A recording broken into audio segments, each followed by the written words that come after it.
Hey everybody, welcome to Ein Sof Learning. My name is Nathan Hanokaee, and I want to read from Shar HaKavanot, is it? Oh, I'm sorry. This is Eitz Chaim, the book of the Tree of Life, written by the Arizal. It's a work by one of the biggest Kabbalists ever to exist. In fact, the name of the rabbi who wrote this book is Rabbi Yitzchak Luria, meaning he's named after Isaac, who was all about Gevurah. We know that Yitzchak represents Gevurah. Therefore, the Arizal really brought down a light called Gevurah to help bring Gevurah into our lives, to help bring a structure into our lives. Because the Chokhmah of Kabbalah brings structure to a person's life, which is what Gevurah is. So when you learn the Chokhmah, meaning when you learn the language that the Kabbalists actually use to interpret their world, and to understand the Torah, then you also begin to think like them. And you also begin to speak like them and act like them, which means more like yourself. Because the path of Kabbalah takes you to yourself. It takes you back to yourself.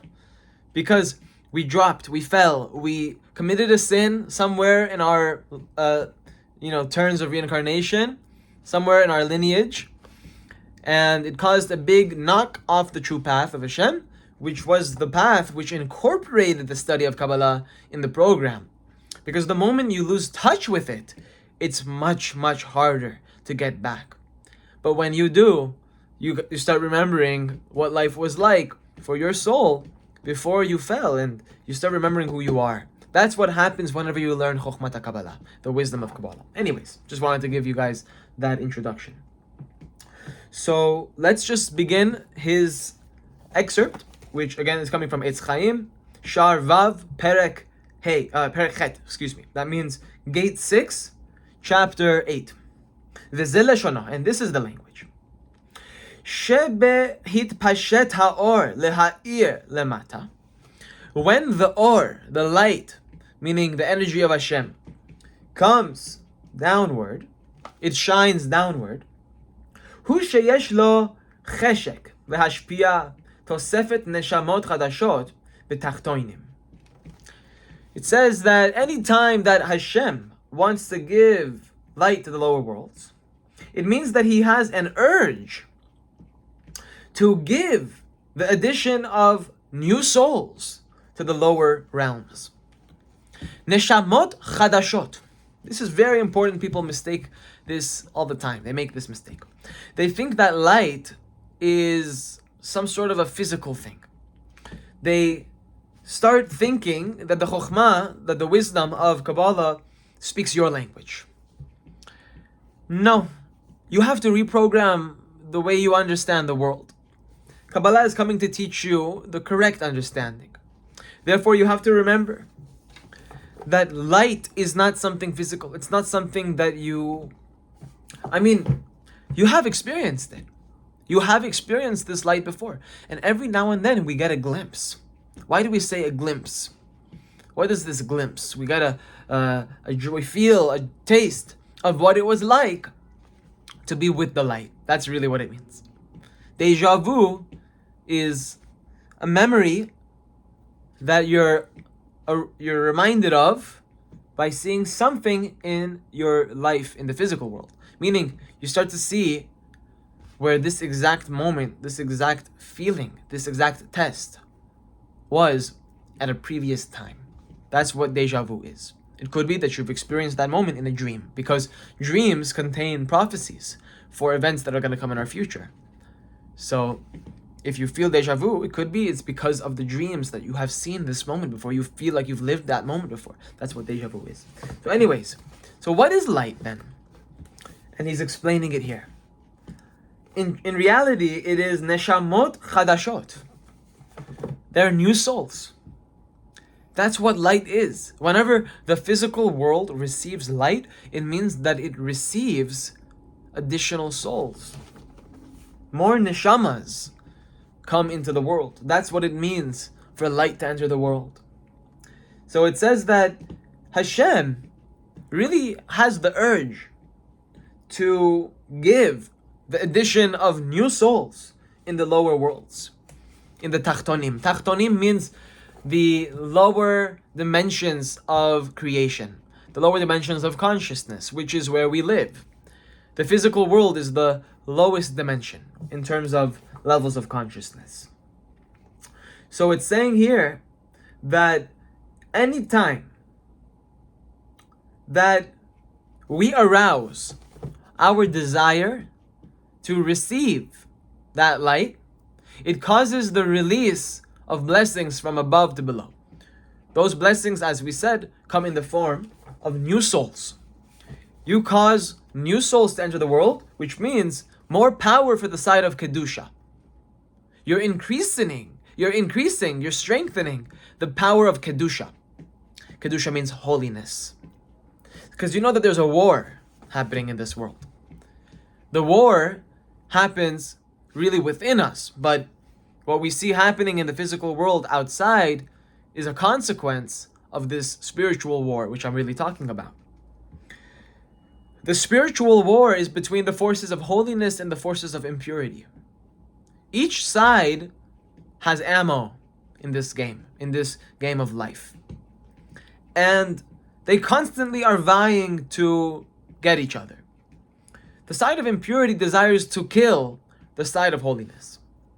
Or, for a better word, that means to conceal or to take captive the light. It wants to just dim the lights as much as it can and encapsulate the light as much as it can in order to prevent its illumination within the world. That's the nature of impurity. That's the nature of what we call in Hebrew klipot. Klipot are forces of evil that they seek to take light and conceal the light within them, which means cover the light. That's their job. Their job is to cover the light, to conceal the light.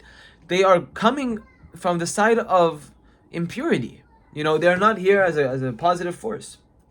But every single time that you desire to receive this light, this Kedusha, this added power to the side of Kedusha, giving it an advantage over the impurity, meaning you're bringing the redemption closer, meaning you're reaching your soul, because light, like we said, is soul energy. So therefore, if you're bringing new souls in, you're also bringing more soul into your own body, because that's really what it means to receive more soul. You have to receive your soul. And that's what we call tosefet neshama, additional neshama. Every single Shabbat, all Jewish people around the world who have done their proper preparations during the 6 days of the week, they receive extra soul on the 7th day of the week, what we call Shabbat, the Sabbath day. That's the day that God sanctified. God blessed it, because it's the source of all blessings. That's where the holiness of the creation stems from. It all comes from the portal that opens up every Shabbat. A portal opens up which permits a tremendous amount of light to enter the world, and those who built their vessels, which can only be done through this chokhmah, through this wisdom, you learn how to build the vessels, then you benefit from that light. Now, it says that מה שלא היה עד עתה. That means these extra souls that you're causing to enter into the creation are souls that never existed in this creation before. Meaning, they were in existence, but in a different world. They were in a different world. They were in an upper world. Those souls were waiting in a higher level of consciousness, and because you performed the mitzvah, you caused them to enter into this world. That's the extra neshama. By the way, whenever we say extra neshama, that doesn't necessarily mean, per se, that each person is going to inhabit one neshama. No, it sparks. It's not a full neshama with 10 sefirot. No, it's a spark. Which means you're adding points. You're bringing points, sparks, drops. Right? That's what it means. Tipot. In Hebrew we say tipot, which means drops. Drops of light of Hashem. That means additional soul. It is additional soul because that's soul energy. But like we said, doesn't mean that it's one completely rectified, highest level soul. No. They're parts of a greater whole. That's what every soul is. Every soul is a part of a greater whole. Because, except for Adam Harishon, the first man, Adam's soul represents the entire soul, meaning the collective soul of all of existence. That's what we call Adamic consciousness. ואחר כך יהיה האור רחמים גמורים כי לולי שהתחתונים ראויים על הרחמים לא היה יורד ומתפשט למטה. Says that this light that you caused to lower into this world is the light of complete mercy. Wow. That means you're bringing mercy in the world. You're revealing the attribute of rachamim, which is mercy. That's the divine giving an extended arm of aid that wasn't necessarily deserved to the creation. So that's what you're causing to happen. You're causing an expression of the divine attribute of mercy to activate within this world. That means October 7th will be less harsh. The Holocaust could have been less harsh. It's a truth that a lot of people don't like to talk about. It could have been less harsh. But I'm not saying that you can justify it. The Holocaust is not justifiable. Hashem has to come and tell us and explain to us why that the Holocaust occurred. I mean, it's not his responsibility. We have to accept it, but at the same time, for the level of consciousness that we're in, which is a very low level, it's a tremendous amount of suffering for a tremendous amount of people that they don't understand your true intention. So you, who's all-knowing, right, why would you still allow it to occur when you know that people are going to suffer and they're not going to understand why? That's my question. That's when I really think about the Holocaust. But that's why I pray to Hashem regarding that question. Of course, we don't understand the bigger picture. He sees the bigger picture. And that's why at the end of the day, you hold on to the emunah. You hold on to the faith. Because you know deep down, and you're learning deep down, that Hashem is good. Through your own experience in the study of Torah, I'm talking about Kabbalistic Torah, meaning Kabbalistic understanding of Torah, you begin to discover those attributes within yourself, which reveals the love of Hashem. You now know that God is in fact a merciful God. It's no longer a mantra that you recite in your prayers. Now it's a deep and embodied knowing that Hashem is merciful. Because you've revealed the light of mercy within your own being. You recognize if you can be merciful, then as a matter of fact, without a shadow of a doubt, Hashem is merciful. More intensely than you. We always have to remember. Hashem is always, whatever it is, more intensely. For example, if you experience a pain, the Shekhinah experiences that pain more intensely than you. That's right. We bring pain to the upper worlds. And we also bring joy to the upper worlds. Depends on what actions we commit in this world. We can bring an increase in the attribute of simcha, joy, true joy, to the upper worlds. All the angels, all the souls, everybody cheers, everybody says hooray in the upper worlds because they are affected by the flow of the light that you caused to enter that world. Since the upper worlds are inclusive of the lower worlds, therefore if you reveal light in the lower worlds, that means you've multiplied the light in the upper worlds. That's what it means to reveal light in the lower world. It means to increase the joy of the entire system of creation. That's what it means to bring light into the world. It's not just this world. You're bringing light to the entire existence that exists above you. All of the souls, all of the angels, they rejoice with such glee, with such simcha, that a human being, a lowly human, has managed to emerge from Egypt and do a ma'aseh tov, a good deed. They rejoice. A person was successful in purifying their heart and doing an action with the proper kavanah. Everybody cheers in the upper worlds. So it says that if the lower beings, being me and you, are not worthy for the rachamim, that means they have not performed the teshuvah, the ritual of returning back to Hashem. Their heart is a little bit astray. For those people who they still have some selfishness in them, which is me, which is you. I mean, I don't want to speak for you, but most people have at least a little bit of selfishness in them. It is for that reason that the attribute of din comes. It's because there is an attribute of din within you. Meaning, October 7th is the casualty that we created as a collective, as a Jewish collective, based on the attributes that we each have within us, our own selves, that we need to correct, we need to change. If we delay our avodah of transforming our heart, which means really going down the path of Kabbalah, the more we push off the path of Kabbalah from our journey, then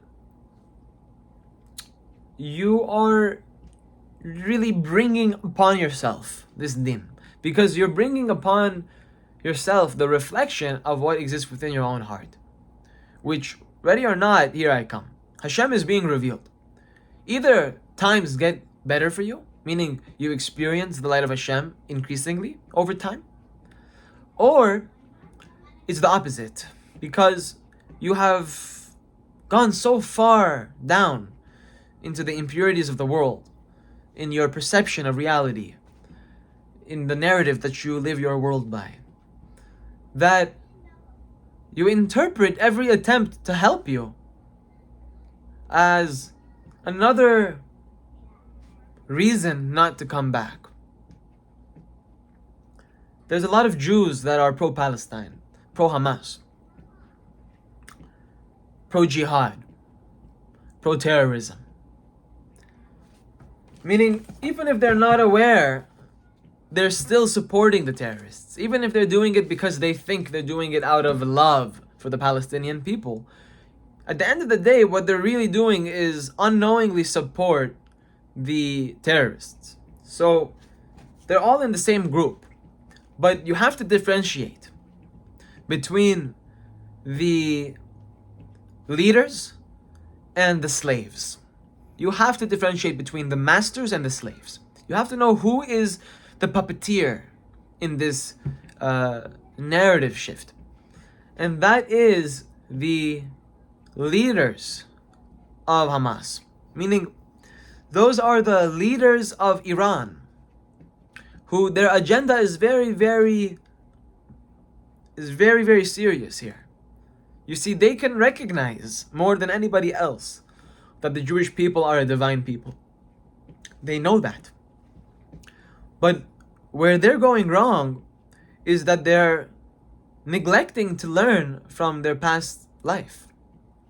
You see, these people are committing the same mistake that Cain made in the Garden of Eden. I mean, in the Genesis story, not in the Garden of Eden, but after they were kicked out of the Garden of Eden, Cain and Abel, the first two children, the first two sons of Adam. Cain was the older brother, but he was jealous of the younger brother because he got his own offering rejected, while the younger brother, who only got the idea from him in the first place, he got his accepted. And Cain became jealous of Abel and killed him.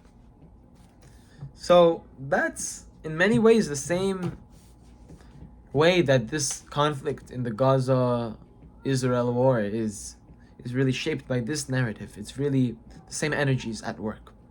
What we call the Yetzer HaTov and the Yetzer Hara. Meaning, the Hamas that we see outside is a reflection of the Hamas that we have yet to eradicate from within. Every single person has Hamas inside of them. Every single person. If it exists in the world, it exists within our hearts. And we have to heal that aspect of our own self, which perhaps desires to commit acts like that deep down, meaning even if you're not conscious of it, you have to go deep into Egypt in order to explore your dark side, to know who your evil inclination is. You got to know your evil inclination. If you don't know how bad your evil inclination is, then you don't know what level of light you're gonna need in order to fight that battle.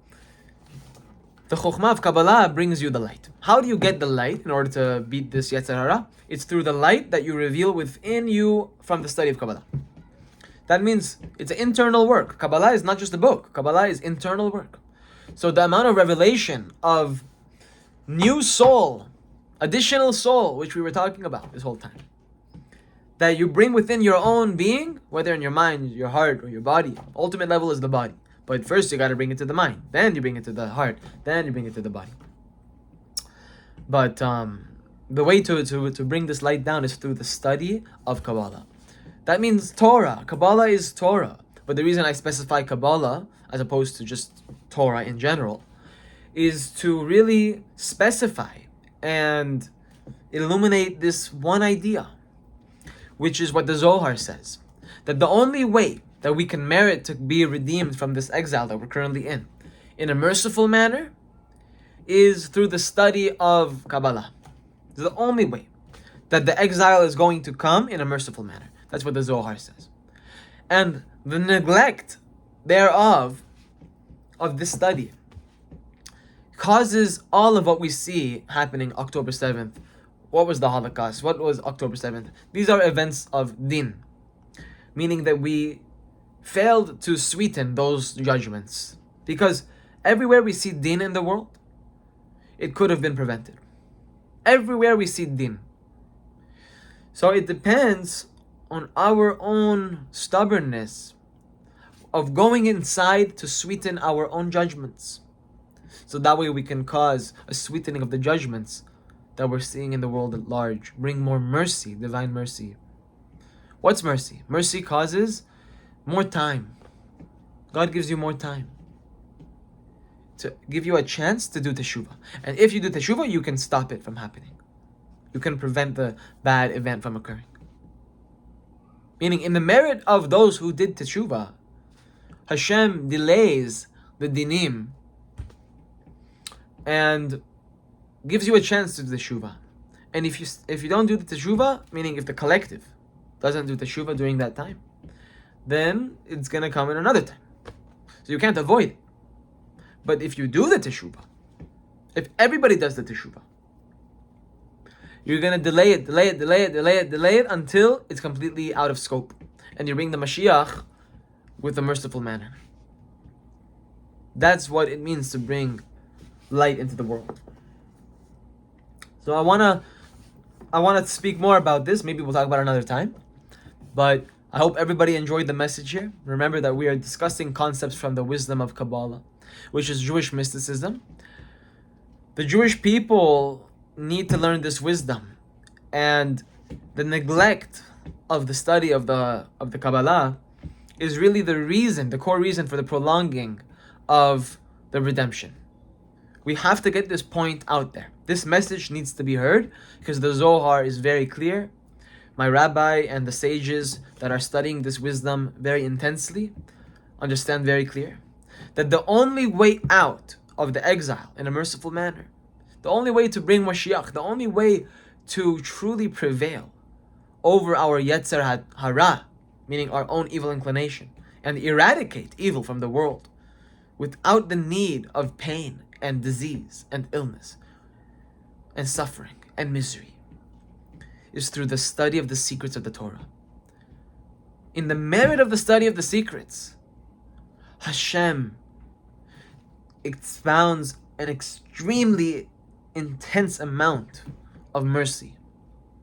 And it really eradicates the dinim that he was contemplating bringing on the world. Instead, he holds his breath and says, thank myself. He is God. Thank God, meaning thank myself.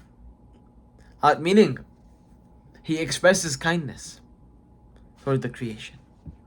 He is aroused to express kindness, which manifests itself as rachamim, as we say. So, I thank you for watching. And if you enjoyed, like, comment, subscribe. But give questions in the comments so we can benefit from the class. And I'll see you in the next video.